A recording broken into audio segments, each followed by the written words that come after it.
Você acha que o seu cachorro é dominante? Você acha que o seu cachorro é submisso? Você acha que o seu cachorro quer te dominar? Quando ele faz determinada coisa é por querer, é para mostrar que ele manda em você e você tem que usar a força para mostrar quem manda? Bullshit! Balela! Isso é besteira de gente velha. Sejam muito bem-vindos mais uma vez ao meu canal. Se você ainda não se inscreveu, se inscreve aqui embaixo, ativa o sininho, curte esse vídeo se você gostar do conteúdo e compartilha com quem precisa ouvir verdades. O tema de hoje é mito da dominância. Você sabe o que é mito da dominância? Escreve aqui embaixo para eu saber. Ah, Bruno, eu sei o que é mito da dominância. Bruno, não faço a menor ideia do que é mito da dominância. Eu não sei, não quero saber e tenho raiva de quem sabe o que é mito da dominância. Escreve aqui nos comentários para eu saber. Pois bem, o que é o mito da dominância? O mito da dominância é como é chamado hoje o que foi no passado a teoria da dominância. O que era a teoria da dominância? Era uma teoria que dizia que numa alcateia de lobos você tem um lobo alfa e que ele manda em tudo e que todos os outros obedecem também dentro de uma hierarquia fixa, não é? Onde um manda no outro, onde um subjuga o outro pela força, não é? Enfim, falava esse monte de coisa e que se acreditou até os anos 90 do século passado de que isso era uma verdade científica. Como nasce essa ideia, essa teoria da dominância? Os etólogos lá dos anos 30, 40, estudando o comportamento de lobos em cativeiro, isso é muito importante, lobo numa jaula, não é? Eles chegaram a essa conclusão, como o lobo se organiza, como eles fazem para dividir recursos. Não é? Se fosse uma teoria humana, a gente chamaria de teoria econômica, não é? Uma teoria econômica de como dividir recursos, já que recursos são escassos, como eles são alocados dentro de uma sociedade, no caso do lobo, não é uma sociedade lupina, lupóide, ou enfim, uma sociedade de lobo, né? Como eles dividem essas coisas? Você dizia, olha, o alfa manda em tudo, ele come tudo, se sobrar os outros comem, e aí vai o beta, come depois, e vai até o ômega, que é o último, pobre coitado que come se tiver comida sobrando, né? Acasalamento também é só o alfa que acasala e tal. Pois bem, e se acreditou nisso durante, sei lá, 40 anos, 50 anos, né? Mas tem um detalhe, essa teoria que diz como os lobos funcionam socialmente, ela foi toda feita nesses lobos que sequer tinham laços de família. Pegava-se cada lobo de uma alcateia, jogava-se dentro daquele ringue de UFC, né? E falava, se virem aí, meus amigos. Um não conhecia o outro, um não tinha o menor laço com o outro, não tinha o menor afeto com o outro, simplesmente ia lá e ficava um lutando pela sobrevivência contra o outro, né? Ali era a lei do mais forte, literalmente, né? E aí eles chegaram a essa conclusão analisando esses lobos. O que aconteceu? Por que a gente interrompe? Vamos pular direto ao ponto. Quando eu dou essa aula no meu curso, ela tem mais de 2 horas. Eu não vou fazer vocês perderem 2 horas aqui no YouTube eu falando disso. Eu vou tentar otimizar ao máximo para vocês, né? Então, como é que isso começa a mudar? Lá nos anos 90, se não me engano, em 1990, no Parque de Yellowstone, eles decidiram reintroduzir o lobo no parque. Por quê? Eles retiraram os lobos do parque, porque o lobo era um perigo para as crianças que moravam no entorno, para o gado dos fazendeiros do entorno, então eles aboliram o lobo, né, do Parque de Yellowstone. Em 1990 eles resolveram, vamos trazer o lobo de volta, porque a quantidade de herbívoro aqui, não é? Enfim, não quer dizer herbívoro, que come mato, né? A quantidade está enorme, está invadindo as fazendas, né? Está destruindo toda a flora, toda a vegetação do parque. Então eles resolvem reintroduzir o lobo em 1990 no Parque de Yellowstone, que é justamente para reequilibrar a quantidade de herbívoros. Ora, você introduz o lobo novamente, que é nativo daquela região, né? E ele vai comendo os herbívoros e vai equilibrando novamente a natureza. Pois bem, foi exatamente o que aconteceu, os lobos entraram lá e a vegetação voltou, a quantidade de herbívoro caiu, voltou para a média, até novas vegetações que sequer existiam, né, passaram a existir depois da reintrodução do lobo. Aliás, tem vídeo aqui no YouTube mesmo, você acha, botar a reintrodução do lobo no Parque de Yellowstone, talvez buscar em inglês, né, eles mostram em câmera acelerada, até curso de rios mudaram depois que o lobo foi reintroduzido, né? Enfim, a natureza voltou a reinar, né? O homem desequilibrou, depois o homem reinseriu e a natureza fez o trabalho dela, né? Quando a gente não mete a mão, a coisa funciona muito melhor, né? Pois bem, quando os lobos voltam, os biólogos, etólogos voltam a estudar o lobo, só que agora no comportamento, ou melhor, no habitat natural, ou seja, o comportamento natural da espécie, né, agindo no seu habitat, agindo num parque, né, numa reserva ecológica, numa floresta, numa selva, enfim, como queira chamar. Mas eles começam a estudar esse lobo funcionando de maneira natural e não artificial como era no zoológico. E aí eles percebem que é tudo completamente diferente do que eles acreditavam até então. Né?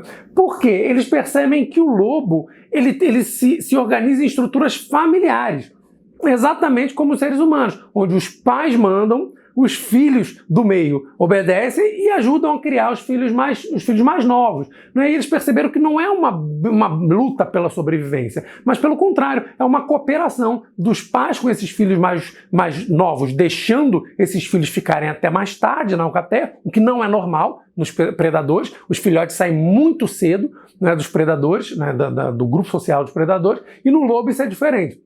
O filhote fica até muito mais velho, até ficar forte, preparado para sair da alcateia e formar a sua própria família, a sua própria alcateia. Né? Em contrapartida, ele ajuda na criação dos irmãos mais novos. Entende? Então é um laço de cooperação, um laço de família. E aí é destruída a ideia da dominância, do lobo alfa. Isso acabou, não existe mais. Né?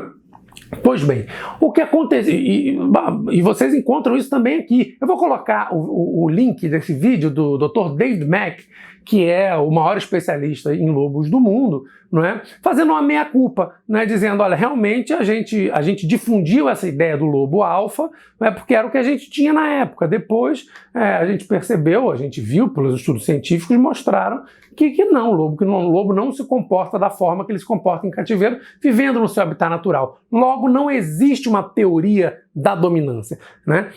E a gente vai voltar nesse ponto. Não existe uma teoria da dominância. O que existe é uma teoria, se houver alguma teoria, enfim, do ponto de vista da análise do comportamento, nem tem essa teoria, mas da etologia tem uma teoria da cooperação, algo nesse sentido. E onde mora o problema mais grave desse mito da dominância? É que os adestradores, os treinadores, né, do meio do século passado, eles extrapolaram essa ideia da teoria da dominância na época para os cachorros. E começaram a dizer, se os lobos têm um alfa, né, e querem uns dominar os outros, o cachorro, como tem um descendente direto do lobo, logo ele quer dominar os outros cães que vivem com ele e dominar os seres humanos. Né? Você perceba que louco, porque isso não tem base nenhuma, não tem fundamento nenhum científico de dizer que os cães enxergam os seres humanos como outros cães. Isso é baseado em achismo. Nenhum estudo científico nunca mostrou isso. É puro achismo.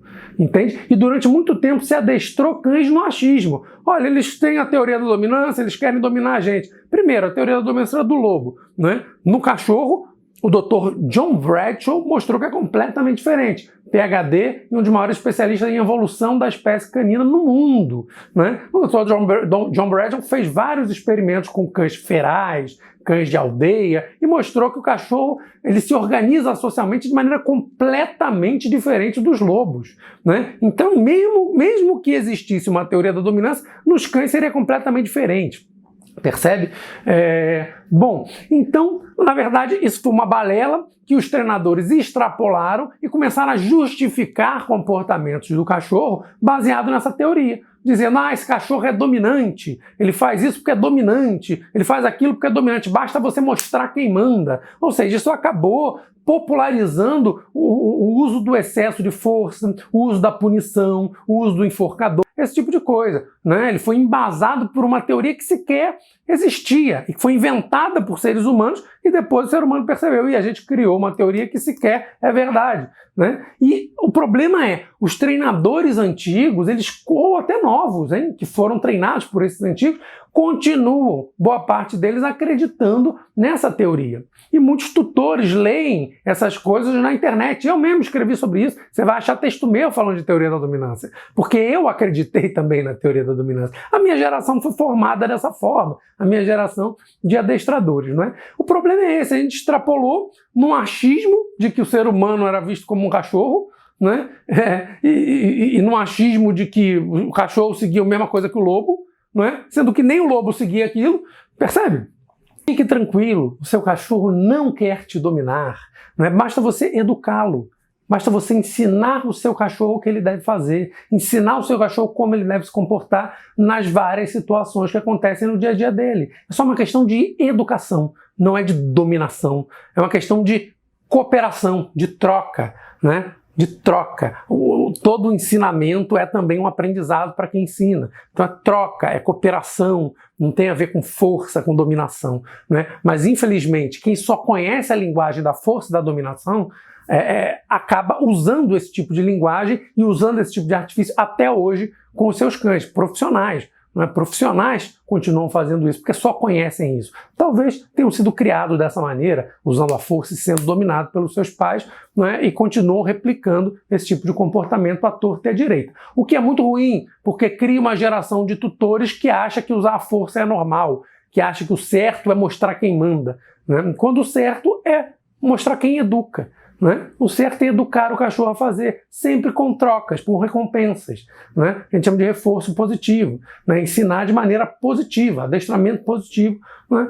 Para o cachorro saber como agir. Tudo aquilo que eles falam que é dominância tem uma outra explicação que é científica. A dominância não é científica. A teoria da dominância, o mito da dominância, é senso comum. Né? A ciência diz outra coisa. Né? Agora percebam, a teoria da dominância, ela explicava um fenômeno.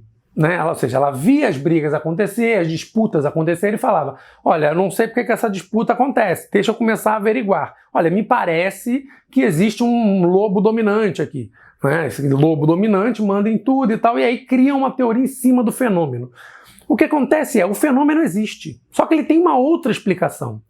E o que os adestradores e gente que defende a teoria da dominância até hoje, o mito da dominância até hoje, o que eles fazem? Ah, mas o meu cachorro em casa disputa com o outro e bota o outro para correr. Logo existe a teoria da dominância. É o contrário, amigo. O seu cachorro disputa com o outro, mas tem outras explicações. Né? A explicação é o valor subjetivo, como seres humanos. Né? Cães, lobos também, né? Mas cães, no caso, têm valores subjetivos, ou seja, um cachorro se sente mais atraído pelo brinquedo, o outro se sente mais atraído pela comida, o outro se sente mais atraído pelas pessoas, e eles tendem a definir os seus recursos preferidos e começam a defender esses recursos. Tanto que é muito comum uma casa com vários cães, um brigar pela comida, o outro brigar pelo brinquedo, o outro brigar por quem chega perto do ser humano, do seu ser humano favorito, né? São recursos que esses cachorros definem entre eles quem vai ficar com o quê. Por exemplo, se um cachorro chega numa casa que já tem um que protege muito comida, ele pode simplesmente não querer entrar no embate, né, com esse cachorro que já está lá e começa a proteger o ser humano, que é o recurso que coloca comida, entende? E aí vem um terceiro que não consegue disputar com eles dois, porque é filhotinho ainda, e começa a defender os brinquedos, né? Então, na dinâmica social dos cães numa família, é que é definido esse tipo de coisa. Pode ter algum componente ou outro genético, a gente não sabe dizer, mas o fato comportamental é esse, é nisso que a gente foca. Então a disputa existe, mas não porque existe uma teoria, percebe? A teoria era para explicar a disputa, a teoria caiu. Então não é porque existe disputa que existe a teoria. Existe disputa justamente pelo valor subjetivo, disputa de recursos. Uma vez eu vi um sujeito falando, ah, só mudou o termo. Eles mudam o termo e dizem que não existe, mas não é mudar o termo, é você que não entendeu. É você que não entendeu, tem que ler mais, tem que estudar mais. Não é? O fenômeno existe e ele, por falta de explicação, se explicava daquela forma. Hoje a gente tem explicação, então aquela forma caiu, né, quando se viu que aquela forma não existia. Entende? Então o fenômeno disputa continua existindo, mas não por dominância. É uma disputa de recurso por valor subjetivo. Não é? Eu não pago nem um centavo, não é, num quilo de pimentão. Minha mãe pagaria 10, porque ela ama pimentão. Meu pai não gosta tanto, mas também não é que nem eu. Então ele pagaria 3, 4 reais. E é assim que funciona. Nos cães também. Não é? Valor subjetivo gera disputa. E eles disputam para ver quem fica com o recurso. Quando os dois gostam do mesmo recurso igual, aí dá briga. Não é? Mas não tem nada a ver com dominância.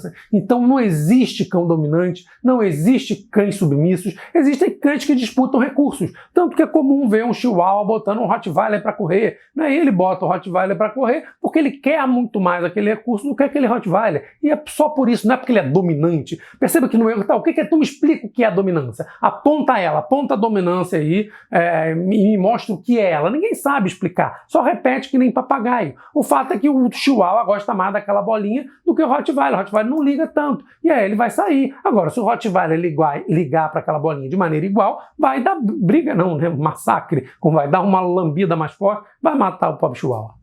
Então é isso, põe na cabeça de vocês, teoria da dominância não existe, mito da dominância é mito, não é? Cães disputam por aquilo que eles gostam mais, é o valor subjetivo das coisas. Se você gostou desse vídeo, dá joinha, dá curtir, se inscreve, não se esqueça de se inscrever e de ativar o sininho, senão você não recebe as novidades. Comenta aqui embaixo se você já sabia da teoria da dominância, se já sabia que ela tinha caído, se já sabia o que era posto no lugar dela. Comenta aí, compartilha com quem tiver que ouvir verdades, você compartilha esse vídeo. Compartilha com aquela tua tia que acha que o cachorro dela é dominante e ela não faz nada a respeito. Com o adestrador disse que ele era dominante, fala, é dominante, então não tem o que fazer. Deixa ele assim mesmo, já que ele nasceu dessa forma, né?